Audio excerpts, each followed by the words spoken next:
have this really old door.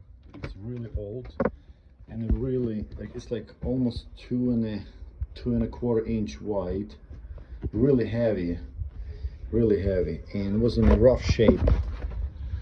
So much money to replace it. What I'm doing to make it look better, that's going to be all fixed, but outside all this bad wood I'm capping with the aluminum composite panel.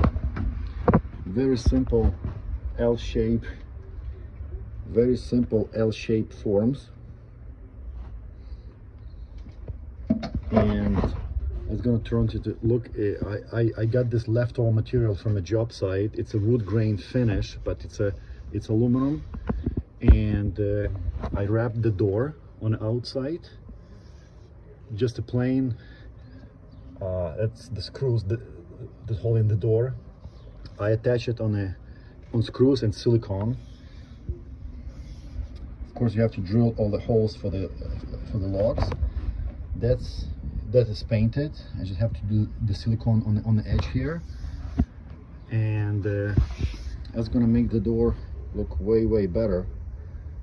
So let me show you how it's gonna look after I'm finished. So this is job in progress. That already I bent. So for sure here I have to put silicone red, and I have to do the weather stripping here to weather seal the door. So let's install the next piece of the composite aluminum composite panel. Now guys, that's how it looks right now. My entry door. Nothing fancy. I just put a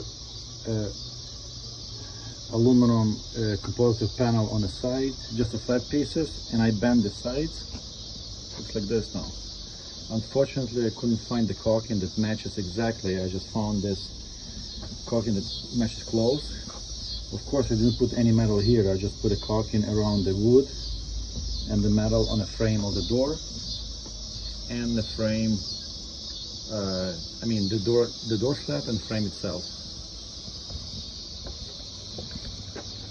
That's how it looks.